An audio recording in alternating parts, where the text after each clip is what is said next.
entrego aí para o nosso querido Genivaldo aí a condução. Abraço aí, GG.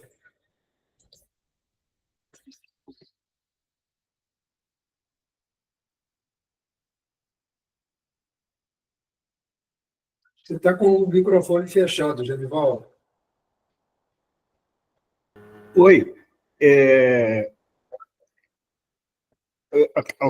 Seria interessante alguma voz feminina fazer leitura, né?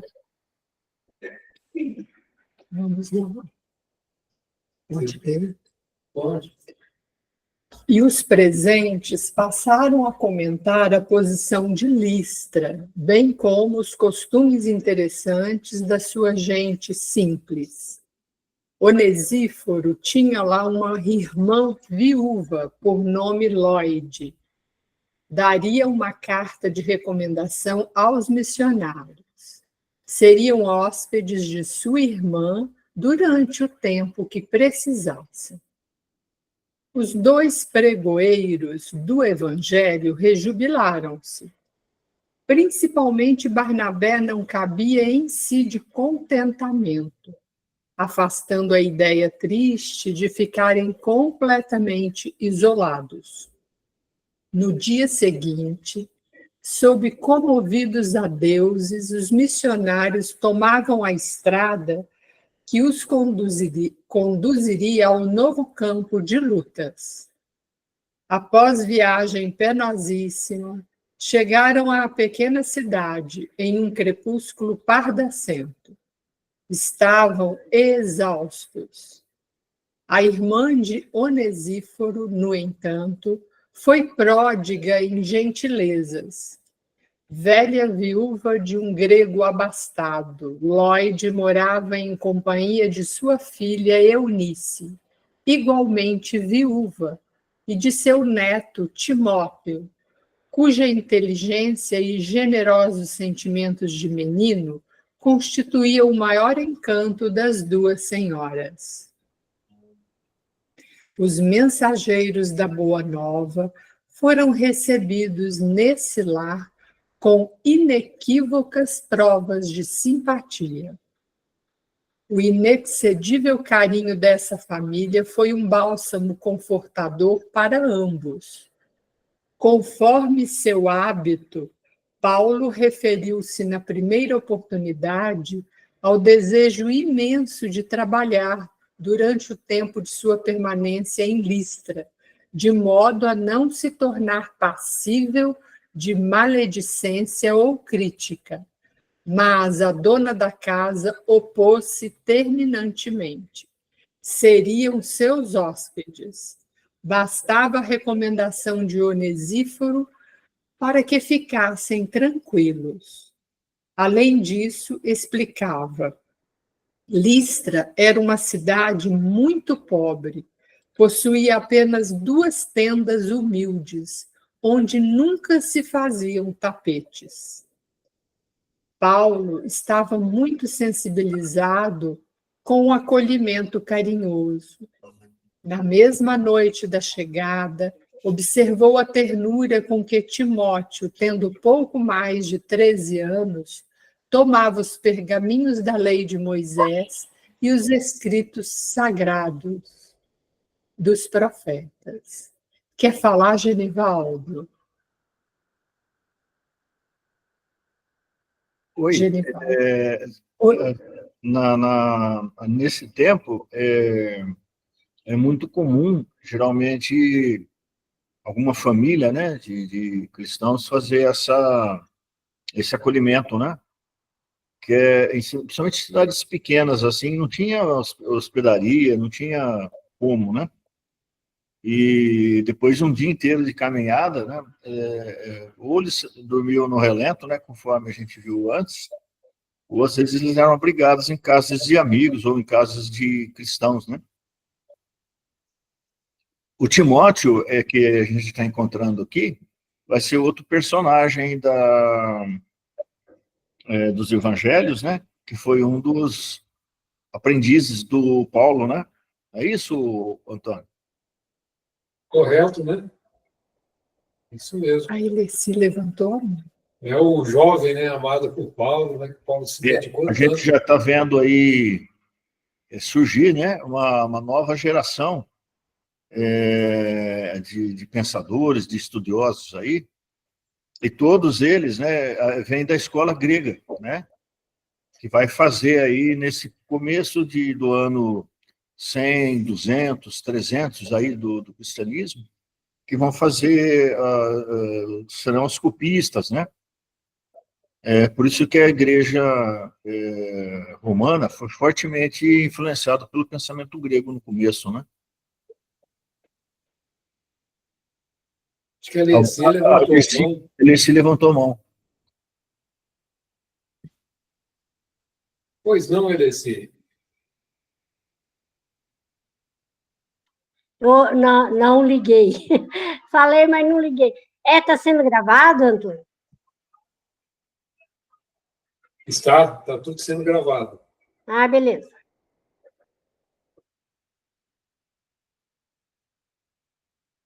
Deixou o apóstolo que as duas senhoras comentassem as revelações em companhia do mesmo, até que fosse chamado a intervir. Quando tal se deu, aproveitou o ensejo para fazer a primeira apresentação do Cristo. A primeira apresentação do Cristo ao coração elevado dos ouvintes. Tão logo começou a falar, observou a profunda impressão das duas mulheres, cujos olhos brilhavam enternecidos. Mas o pequeno Timóteo ouvia-o com tais demonstrações de interesse que, muitas vezes, lhe acariciou a fronte pensativa. Os parentes de Onesíforo receberam a boa nova com júbilos infinitos. No dia imediato, não se falou de outra coisa. O rapaz fazia interrogações de toda espécie. O apóstolo, porém, atendia-o com alegria e interesse fraternais. Durante 3 dias, os missionários entregaram-se a caricioso descanso das energias físicas. Paulo aproveitou a ocasião para conversar largamente com Timóteo, junto do grande curral onde as cabras se recolhiam. Somente no sábado procuraram tomar contato mais íntimo com a população. Listra estava cheia das mais estranhas lendas e crendices. As famílias judaicas eram muito raras e o povo simplório aceitava como verdades todos os símbolos mitológicos. A cidade não possuía sinagoga, mas um pequeno templo consagrado a Júpiter. Aí tem uma nota de rodapé, número 41.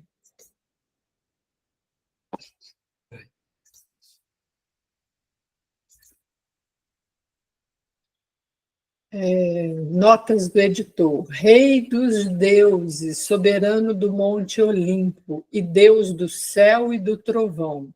Corresponde a Zeus na mitologia grega.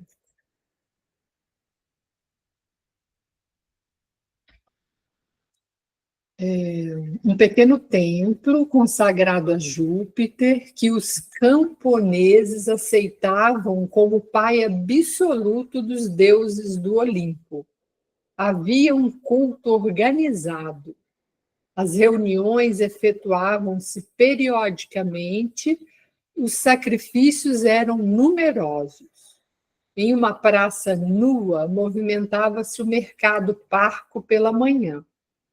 Paulo compreendeu que não encontraria melhor local para o primeiro contato direto com o povo.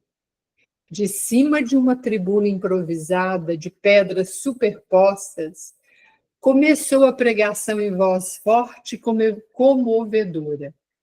Os populares aglomeraram-se de súbito. Alguns surgiam das casas pacíficas para verificar o motivo do compacto ajuntamento. Ninguém se lembrou das aquisições de carne, de frutas, de verduras. Todos queriam ouvir o desconhecido forasteiro. O apóstolo falou, primeiramente, das profecias que haviam anunciado a vinda do Nazareno e, em seguida, passou a relatar os feitos de Jesus entre os homens. Pintou a paisagem da Galiléia com as cores mais brilhantes do seu gênio descritivo. Falou da humildade, da abnegação do Messias. Quando se referia às curas prodigiosas que o Cristo realizara, notou que um pequeno grupo de assistentes lhe dirigiam chufas. Inflamado de fervor na sua parenética, Paulo recordou o dia em que vira Estevão curar uma jovem muda em nome do Senhor. Crente de que o mestre não o desampararia, passeou o olhar pela turba numerosa. À distância de alguns metros, enxergou um mendigo miserável, que se arrastava penosamente. Impressionado com o discurso evangélico, o aleijado de Listra aproximou-se, bracejando no solo e, sentando-se, com dificuldade, fixou os olhos no pregador que o observava sumamente comovido. Renovando os valores da sua fé, Paulo contemplou-o com energia e falou com autoridade. Amigo, em nome de Jesus, levanta-te. O mísero, olhos fixos no apóstolo, levantou-se com facilidade, enquanto a multidão deu gritos, surpreendida. Alguns recuaram aterrados, outros procuraram o vulto de Paulo e o de Barnabé, contemplando-os deslumbrados e satisfeitos. O aleijado começou a saltar de alegria. Conhecido na cidade de longa data, a cura prodigiosa não deixava a menor dúvida. Muitas pessoas se ajoelharam, outras correram aos 4 cantos de Listra para anunciar que o povo havia recebido a visita dos deuses. A praça encheu-se em poucos minutos. Todos queriam ver o mendigo reintegrado nos seus movimentos livres. Espalhou-se o sucesso rapidamente. Barnabé e Paulo eram Júpiter e Mercúrio. Aí tem uma nota de rodapé sobre Mercúrio. Mensageiro dos deuses, patrono dos comerciantes, da astronomia, da eloquência. Corresponde a Hermes na mitologia grega. Então, Barnabé e Paulo eram Júpiter e Mercúrio, descidos do Olimpo.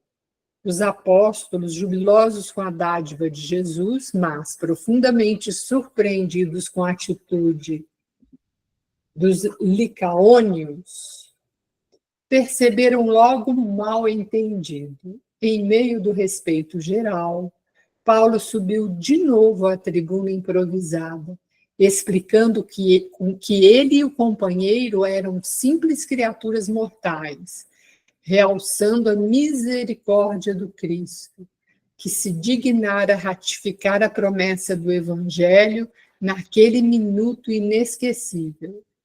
Debalde, porém, multiplicava os seus esclarecimentos. Todos lhe ouviam a palavra genuflexos em atitude estática.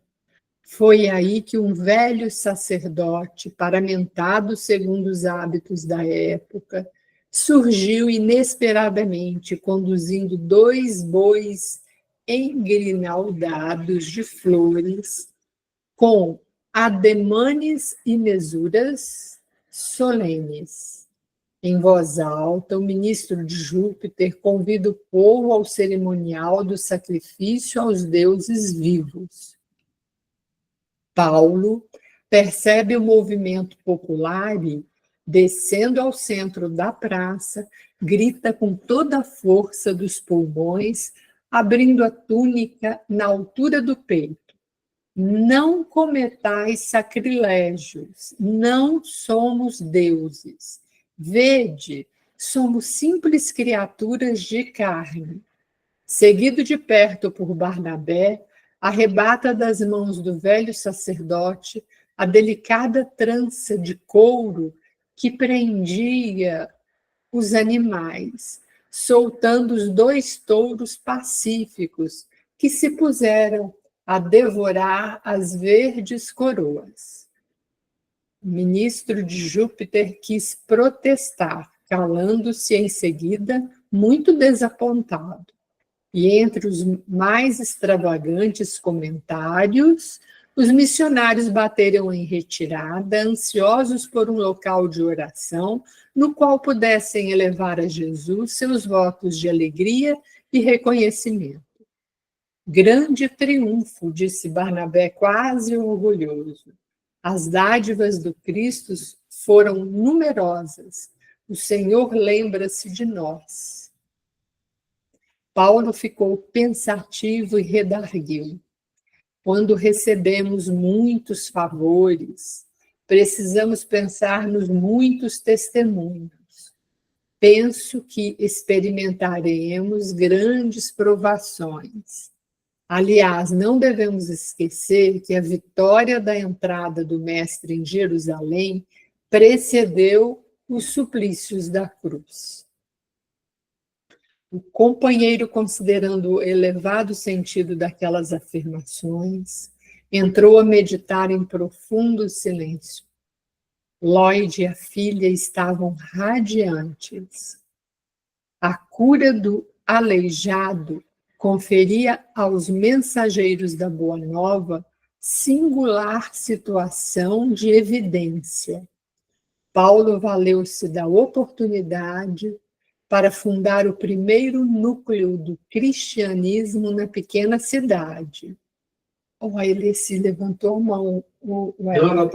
Já tinha levantado. As providências iniciais foram tomadas na residência da generosa viúva, que pôs à disposição dos missionários todos os recursos ao seu alcance.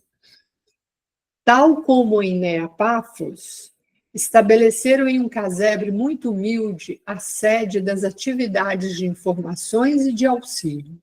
Em lugar de João Marcos, era o pequeno Timóteo, quem auxiliava em todos os místeres. Numerosas pessoas copiavam o Evangelho durante o dia, enquanto os enfermos acorriam de toda parte, carecidos de imediata assistência. Não obstante tal êxito, crescia igualmente a animosidade de uns tantos contra a nova doutrina. Os poucos judeus de Listra deliberaram consultar as autoridades de Icônio relativamente aos 2 desconhecidos. E foi isso o bastante para que se turvassem os horizontes.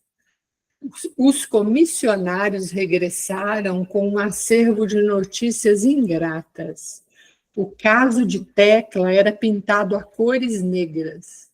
Paulo e Barnabé eram acusados de blasfemos, feiticeiros, ladrões e sedutores de mulheres honestas. Paulo, principalmente, era apresentado como revolucionário temível. O assunto em Listra foi discutido intramuros. Os administradores da cidade convidaram o sacerdote de Júpiter a entrar na campanha contra os embusteiros. E, com a mesma facilidade com que haviam acreditado na sua condição de deuses, passaram todos a atribuir aos pregadores as maiores perversões. Combinaram-se providências criminosas, desde a chegada dos 2 desconhecidos, que falavam em nome de um novo profeta. Listra vivia sobressaltada por ideias diferentes. Era preciso coibir os abusos. A palavra de Paulo era audaciosa e requeria corretivo eficaz. Finalmente, deliberaram que o fogoso pregador fosse apedrejado na primeira ocasião que falasse em público. Ignorando o que se tramava, o apóstolo dos gentios, deixando Barnabé acamado por excesso de trabalho, fez-se acompanhar do pequeno Timóteo no sábado imediato, ao entardecer, foi até a praça pública onde, mais uma vez, anunciou as verdades e promessas do Evangelho do Rei. O logradouro apresentava movimento invulgar. O pregador notou a presença de muitas fisionomias suspeitas e absolutamente desconhecidas. Todos lhe acompanhavam os mínimos gestos com evidente curiosidade. Com a máxima serenidade, subiu à tribuna e começou a falar das glórias eternas que o Senhor Jesus havia trazido à humanidade sofredora. No entanto, mal havia iniciado o sermão evangélico, quando, aos gritos furiosos dos mais exaltados, começaram a chover pedras em Barda. Paulo recordou subitamente a figura inesquecível de Estevão. Certo, o mestre lhe reservara o mesmo gênero de morte, para que se redimisse do mal infligido ao mártir da igreja de Jerusalém. Os pequenos e duros granizos caíam-lhe nos pés, no peito, na fronte. Sentiu o sangue a escorrer-lhe da cabeça ferida e ajoelhou-se sem uma queixa, rogando a Jesus que o fortalecesse no angustioso transe. Nos primeiros momentos, Timóteo, aterrado, pôs-se a gritar, suplicando socorro, mas um homem de braços atléticos aproximava-se cauto e murmurava-lhe no ouvido: "Cala-te se queres ser útil." "És tu, Gaio?" exclamou o pequeno de olhos lacrimosos, experimentando certo conforto em reconhecer um rosto amigo no pandemônio em que se via. "Sim", disse o outro baixinho, "aqui estou para socorrer o apóstolo. Não posso esquecer que ele curou minha mãe." E, olhando o movimento da turba criminosa, acrescentou: "Não temos tempo a perder. Não tardará que o levem ao monturo. Se tal se der, procura seguir-nos com um pouco de água. Se o missionário não sucumbir, prestarás os primeiros socorros até que eu consiga prevenir tua mãe." Separaram-se imediatamente. Ralado de aflição, o rapaz viu o pregador de joelhos, olhos fitos no céu, num transporte inesquecível. Filetes de sangue desciam-lhe da fronte fraturada. Em dado momento, a cabeça pendeu e o corpo tombou desamparado. A multidão parecia tomada de assombro, prevalecendo-se da situação em que não se observavam diretrizes prévias. Gaio insinuou-se, aproximou-se do apóstolo inerme, fez um gesto significativo para o povo e bradou: "O feiticeiro está morto." Sua figura gigantesca despertara as simpatias da turba inconsciente. Estrugiram aplausos. Os que haviam promovido o nefando atentado desapareceram. Gaio compreendeu que ninguém ousava assumir a responsabilidade individual. Em estranhas vibrações bradavam os mais perversos: "Fora das portas, fora das portas. Feiticeiro ao monturo, feiticeiro ao monturo."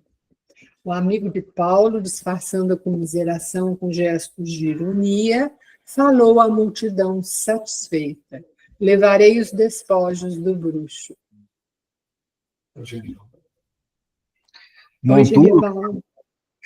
Monturo que está falando, as cidades não tinham o lixo, né, que se acumulava, etc., geralmente eles levavam um lugar chamado de monturo, né, onde iam jogando, jogando fora, empilhando, né, mais ou menos o que o pessoal faz por aqui, onde faz depósito de lixos clandestinos, né, e ali se jogava toda sorte de sujeiras, né, e também doentes, leprosos e outras pessoas aí, né, então era o destino do Paulo aí, né, jogado no lixo, literalmente. Isso aí.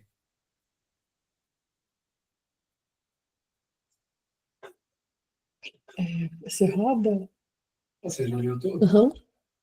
A turba fez um alarido ensurdecedor e Gaio procurou arrastar o missionário com a cautela possível. Atravessaram vielas extensas, em gritos, até que, atingindo o local deserto, um tanto distante dos muros de Listra, deixaram Paulo semi-morto na montureira do lixo. O latagão inclinou-se, como a verificar a morte do apedrejado, e observando cuidadosamente que ainda vivia, gritou: deixemo-lo aos cães, que se incumbirão do resto. É preciso celebrar o feito com algum vinho. E seguindo o líder daquela tarde, a multidão batia em retirada, enquanto Timóteo se aproximava do local, valendo-se das sombras da noite, que começava a fechar-se. Correndo a um poço não muito distante e que se destinava à serventia pública, o pequeno encheu o gorro impermeável de água pura, prestando os primeiros socorros ao ferido. Banhado em lágrimas, notou que Paulo respirava com dificuldade, como se houvesse mergulhado em profundo desmaio. O jovem listrense assentou-se ao seu lado, banhou-lhe a testa ferida com extremos de carinho. Mais alguns minutos, o apóstolo voltava a si para examinar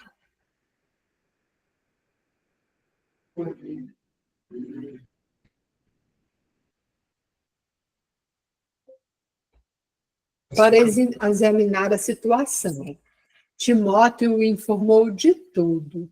Muito compungido, Paulo agradeceu a Deus, pois reconhecia que somente a misericórdia do Altíssimo poderia ter operado o milagre por sequestrá-lo aos propósitos criminosos da turba inconsciente. Decorridas 2 horas, 3 vultos silenciosos aproximavam-se. Muito aflito, Barnabé deixara o leito, não obstante o estado febril, para acompanhar Lóide e Eunice, que, avisadas por Gaio, acorriam com os primeiros socorros. Todos rendiam graças a Jesus, enquanto Paulo tomava pequena dose de vinho reconfortador.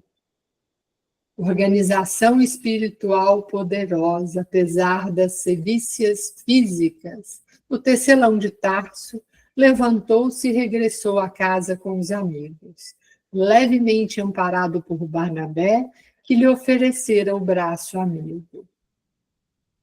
O resto da noite passou-se em conversações carinhosas. Os 2 emissários da Boa Nova temiam a agressão do povo às generosas senhoras que os haviam hospedado e socorrido. Era preciso partir para evitar maiores incômodos e complicações. Em vão, a palavra de Lóide se fez ouvir, procurando dissuadir os pregoeiros do Cristo.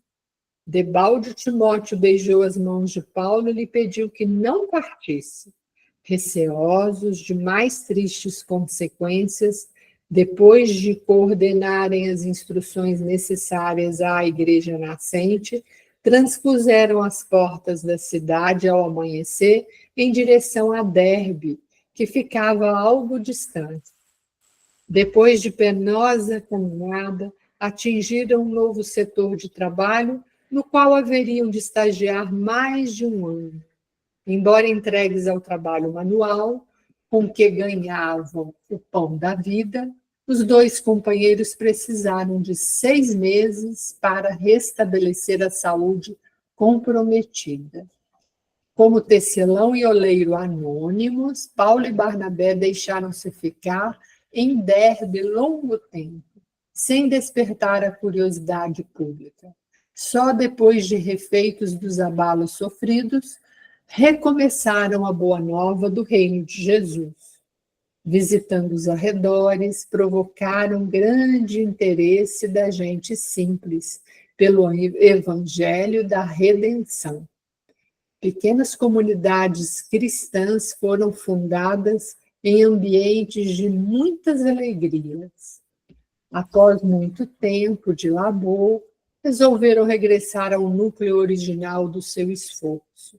Vencendo etapas difíceis, visitaram e encorajaram todos os irmãos escalonados nas diversas regiões da Licaônia, Pisídia e Panfília. De Perge desceram a Atália, de onde embarcaram com destino a Seleucia, e dali ganharam Antioquia. Ambos haviam experimentado a dificuldade dos serviços mais rudes. Muita vez se viram perplexos com os problemas intrincados da empresa. Em troca da dedicação fraternal, haviam recebido remorques, açoites e acusações pérfidas.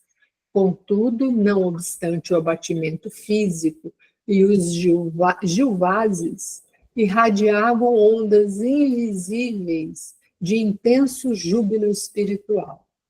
É que, entre os espinhos da estrada escabrosa, os dois companheiros desassombrados mantinham ereta a cruz divina e consoladora, espalhando a mancheias as sementes benditas do Evangelho de redenção.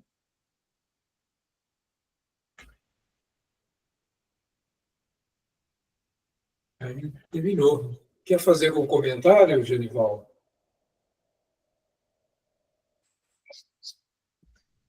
Eu coloquei lá no Zap, que aqui eu não tenho como eu colocar a imagem, não sei, só para a gente ver. Eles estão ali bem onde hoje é a Turquia com a Síria, né? Bem lá na divisa. Perge, Licaônia, esses nomes aí. Naquele tempo, ainda não tinha havido a expansão árabe, né? Então, era tudo parte aí do Império Romano, né? Que depois veio a ser substituído pelo Império Bizantino. E foi assim até mais ou menos o ano 700, né?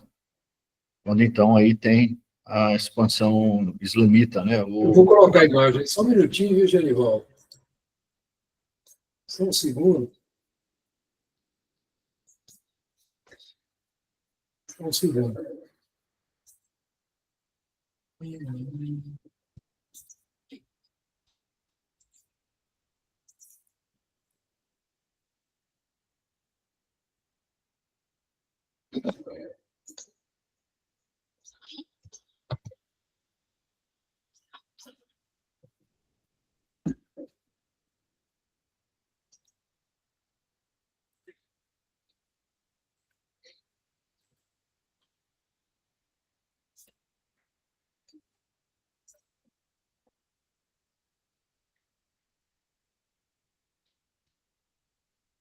Dando prazer, Tá. Genival.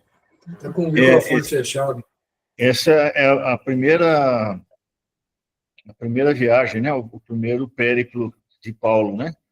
Ele vai ter Chipre, de Antioquia vai ter Chipre, aí desembarca ali onde hoje é a Turquia, né?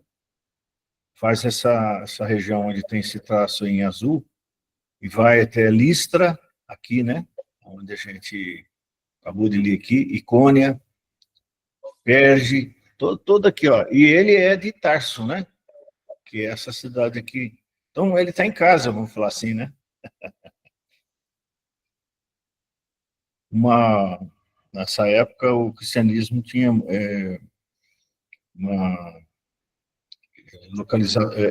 igrejas, né, assim, comunidades, onde eram raízes muito firmes aí do cristianismo. São duas Antioquias, né? Essa Antioquia na Galácia é a maior e mais conhecida, né? Quando a gente fala Antioquia, geralmente se refere a essa cidade aí. Quando as pessoas querem se referir à Antioquia menorzinha aqui da Síria, que hoje é a Síria, né? Eles falam da Antioquia como é que chama essa cidade mesmo? Pisídia. Antioquia de Pisídia, que é essa região aqui, onde atualmente é a Síria, o Líbano, né? Isso aí. Tem uma Listra aqui também, que tem o mesmo nome, né? Mesmo. Jerusalém está aqui. Listra lá em cima e Listra embaixo. Listra próximo a Jerusalém, né? Tem um negócio que eu sempre faço confusão, Genival. Muitas vezes ele se refere ao povo judeu como israelita, né? Outras vezes como judeu, outras vezes como hebreu. No Você começo, sabe assim, quando eles saíram do Egito e se estabeleceram nessa região aí, chamada Terra Prometida, eles eram os hebreus, né? Que eram a reunião de 12 tribos, que se espalhavam toda nessa região aí e que Jerusalém era a capital. Depois, quando veio o período dos reis, né, que Davi, o Grande e tal, depois veio Salomão. Salomão foi o tempo de glória, que construiu o templo e tal, né? Quando Salomão morreu, ele deixou 2 filhos, Reboão e Jeroboão, que se degladiaram e dividiram o reino em 2, o reino de Judá, ao sul, e o reino do norte, né, que foi tomado pelos babilônios e tal, e praticamente apaga a história, né? É uma região assim que foi muito conquistada, muito misturada. Os povos que invadiram ali quebraram muito da tradição, e por isso essa região aí é a Samaria, né? Por isso é que aí começa a se falar judeus, é a tribo de Judá que ficou ao sul, né? Com a capital Jerusalém. Foi a que resistiu há mais tempo, que manteve as tradições, etc. Então, por isso que eles falam judeu, né? A tribo de Judá, que depois vem fazer com o nome de Israel, né?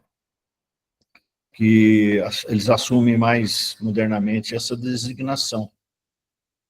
Agora, depois de novo, de 1948, com a criação do Estado de Israel, pouco a pouco eles foram montando de novo, né? Mas ainda muito dessa região que pertenceu a eles, principalmente a margem oriental do Jordão, está na mão atualmente da Jordânia, né? Que é uma região que, nesse tempo, pertencia a Israel. Você fala em Israel, você fala sempre em querelas, brigas, né? Grupos que se degladiam, né? Por isso que tem tanta mudança desse jeito, né? Nós estamos vivendo uma época que Roma está fazendo de tudo para acabar com essa unidade, né? E a única forma que eles entenderam de acabar com Israel, os judeus, é destruir o templo, que é o ponto de identidade dos judeus, e espalhá-los pelo mundo afora. Só que os judeus são muito fiéis à sua tradição, né? Eles se espalham pelo mundo afora, e ao invés de ter um templo grande, eles começam a construir sinagogas, que são templos menorzinhos, né? Mas mantendo a tradição como no passado, né? A identidade que até hoje tem, né? o pau quebra até hoje, né? E mesmo entre eles tem grupos, né? Tem divergências. Tem aqueles que são extremistas, né? Que usam aquele chapeuzinho, aquele cabelinho. Esses aí são ortodoxos mesmo, né? Os Tem, tem tem mais uns, barba. são mesmo. E tem uns que já são mais moderados, e tem principalmente os que foram exilados para a Europa. Eles assimilaram muito da cultura, né, dos europeus, da Alemanha, da Polônia.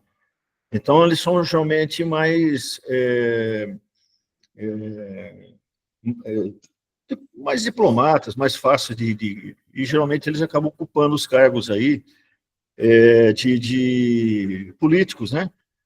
Porque a política é a arte de uma boa negociação, né? Então, mas até, assim, até o Likud, né? A gente ouve determinados termos, né? Que até hoje tem muita briga entre eles, tem muita animosidade, né? Deixar 10 judeus juntos, daqui a pouco você tem 10 facções, né? Eles são muito complicados, né? E que eu acho interessante no povo judeu, que eles aceitam pessoas fora da etnia deles, desde que estude, faça todo o aprendizado, né, de se tornarem judeus, né? Naquele tempo, quando eles tinham algum gentil, né? Eles pagavam salário, né? Então, paguei o final do seu dia de salário, eu estou quite com a obrigação com você. Vai para sua casa ou vai para onde você quiser, né? Eu não tenho vínculo. Depois, eles começam a estabelecer, durante 7 anos, um vínculo de servidão. Então, essa pessoa, ele come na mesma mesa que o patrão, né? Que o dono da tenda ou o dono do lugar. Mas ele não é filho, ele não faz parte da família, ele estava, vamos dizer assim, em observação. Durante 7 anos, ao final do 7º ano, se realmente ele se portou, realmente ele incorporou os hábitos, a religião, os costumes, etc., ele vamos dizer assim, promovido, né, a ser fazer parte do clã, né? Então, ele começava a receber uma parte do todo. É como se fosse um meeiro, né? E aí ele começava a fazer parte da família, né? Era considerado um filho. Por isso que quando a gente vê a parábola do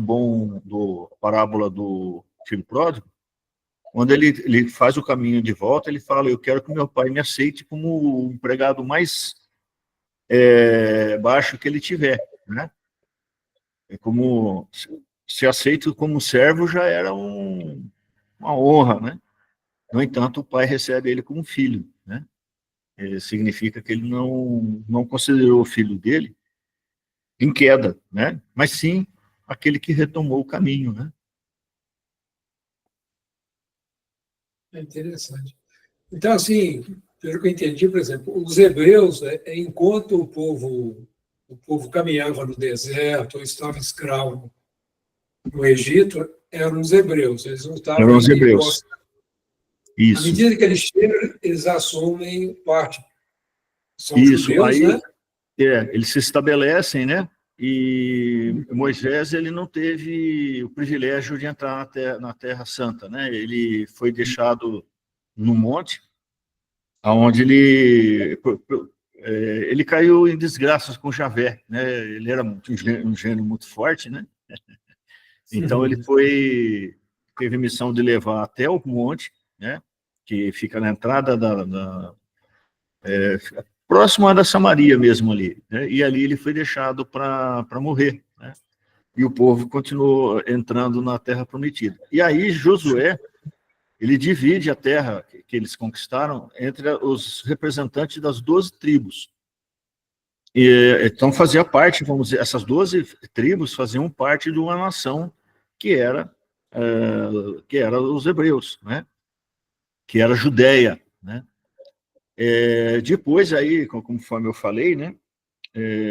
Houve um tempo que eles criaram o sistema de reis, né? Começa com Saul, depois Saul morreu em batalha com os filisteus, Davi, o grande, né? Grande Davi, ele leva ele consolida, né? Militar por excelência, ele derrota todas as tribos da região e domina, né? E aí sim consolida o Estado de Israel, né? Que é toda essa nação. Então, israelita é onde você quer se referir a todos, né? Independente da tribo, da origem, é israelita. Né? E aí depois o filho dele, Salomão, constrói o templo, tem um período de esplendor e tudo mais. Só que os filhos de Salomão já não tinham o mesmo tino, né? Eram errados, né? Ficaram disputando poder, perderam a ligação com Javé, né? Ou seja, deixaram-se levar pelos costumes aí das outras tribos. E segundo fala na Bíblia, eles foram amaldiçoados por isso, né? O do sul, que manteve mais a tradição, vamos dizer assim, que é a tribo de Judá, essa se manteve, né? Mas o norte foi totalmente dominado e sucessivamente por Nabucodonosor, né? Depois veio os hititas e uma série de povos ali. Foi uma época de muito sofrimento, né? Eles eram vendidos como escravos, eram levados de um lado para o outro, né?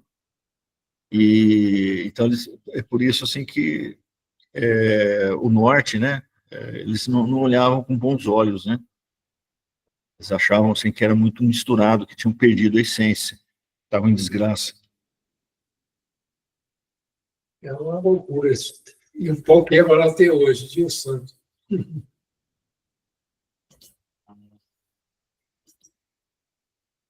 O norte de Israel, atualmente, ele é bem misturado com os drusos da Síria, dali do Líbano, principalmente o Líbano, tem os drusos, que são ismaelitas, né? Ou seriam árabes, mas que têm raízes judaicas. Então, os drusos convivem muito bem com os judeus. Tem até raízes históricas, né? De convivência pacífica entre eles.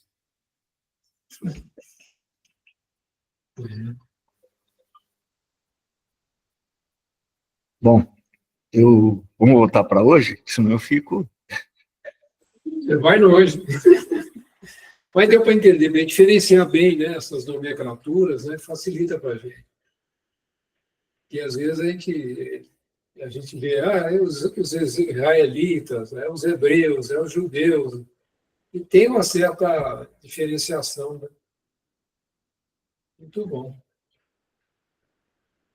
Mas é interessante que eles são parentes, né? Aquela brigaiada toda é entre parentes, né? Tudo tem a origem em Abraão mesmo, né? É muito interessante. Agora começamos o capítulo 5, né, da segunda parte, lutas pelo Evangelho.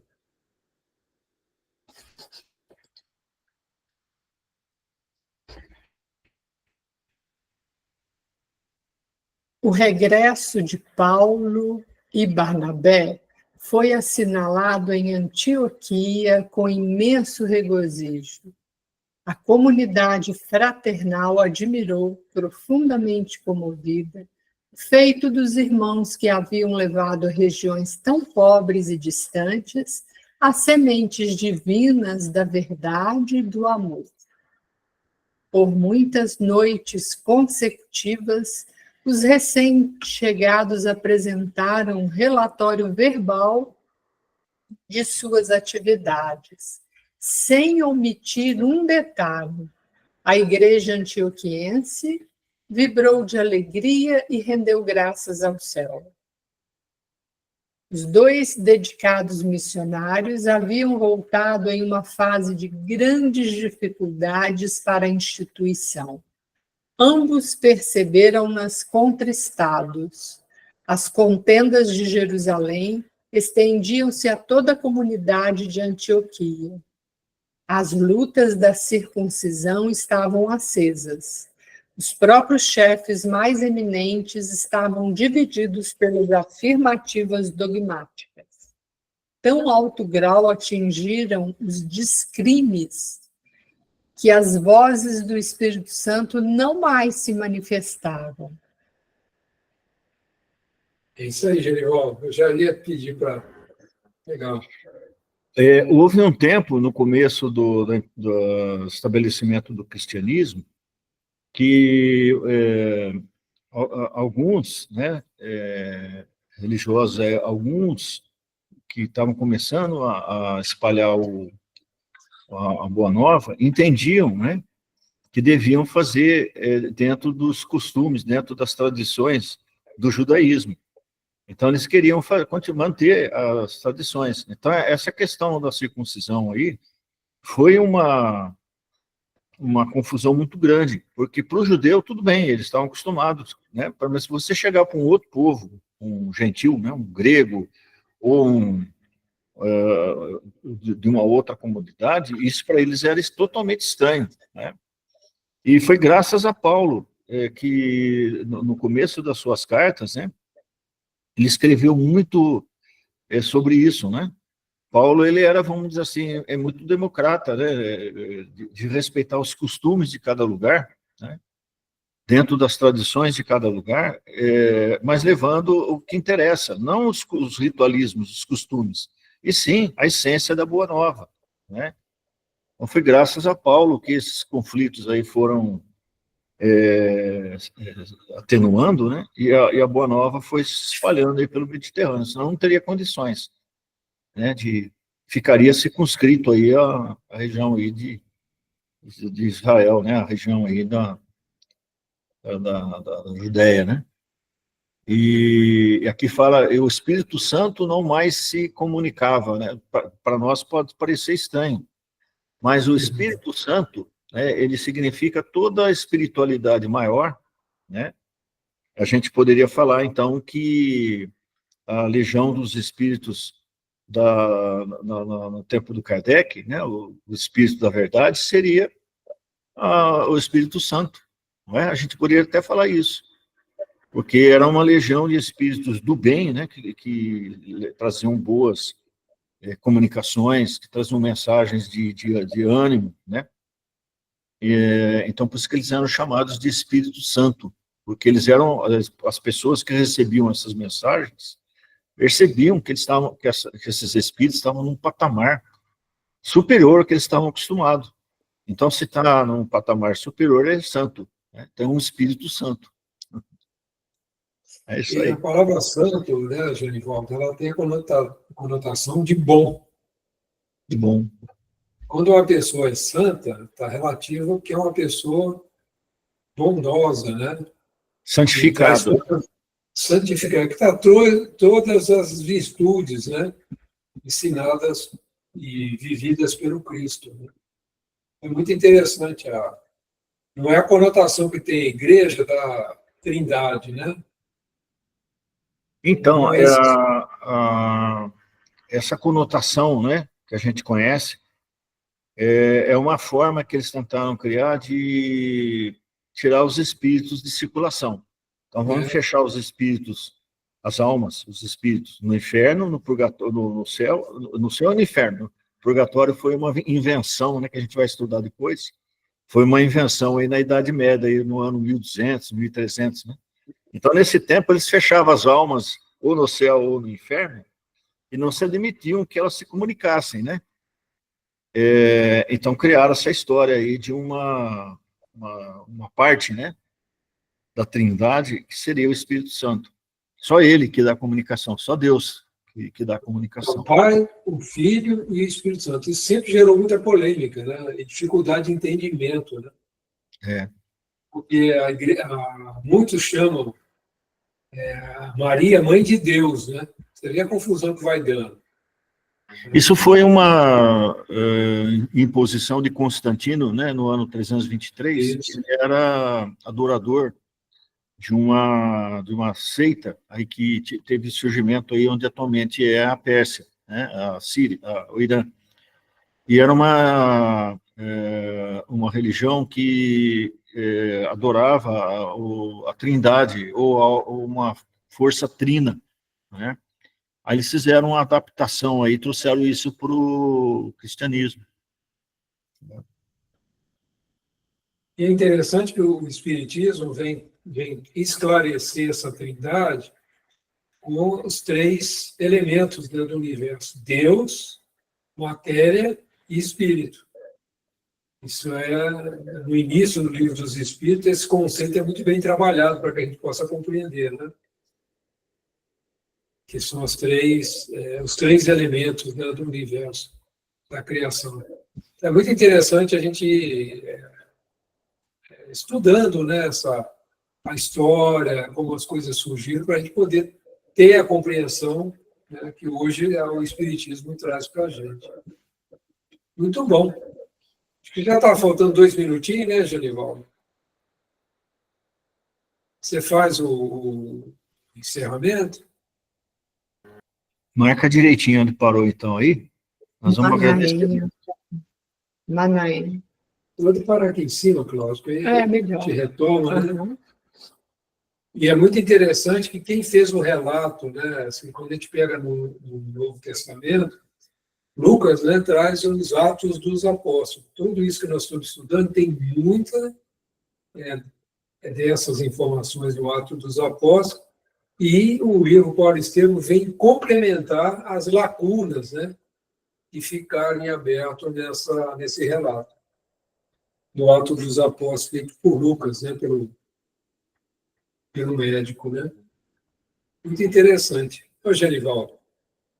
Eu coloquei lá Você, meu amigo. Eu coloquei lá no Zap também o mapa lá que você estava me perguntando, da divisão entre o Judá e o Norte e o Sul, só para curiosidade. Nós vamos agradecer muito a Deus, a Jesus, nosso mestre maior, a toda a equipe espiritual do nosso cantinho, que está sempre conosco, pela oportunidade que a gente tem de estar saboreando, eu coloco dessa forma, esse livro tão bonito, né? Tão mágico para a gente conhecer aí tantos personagens aí do cristianismo que iniciou, né? E a gente quer que, ao final, a gente possa tirar o que tem de melhor no nosso coração, juntar essa energia e ofertar ao nosso cantinho lá para os espíritos que tanto necessitam dessa energia, desse fluido, nos atendimentos que executam. E também a prece aqui a gente faz para o Faustinho, que hoje é aniversariante, né? Pai nosso que estás nos céus, santificado seja o teu nome, venha a nós o teu reino, seja feita, Pai, a tua vontade, não a nossa, assim na terra como nos céus. O pão nosso de cada dia nos dai hoje e sempre, perdoa as nossas dívidas, assim como nós perdoamos nossos devedores. E não nos deixe, Pai, cairmos em tentação, mas livrai-nos do mal, que assim seja.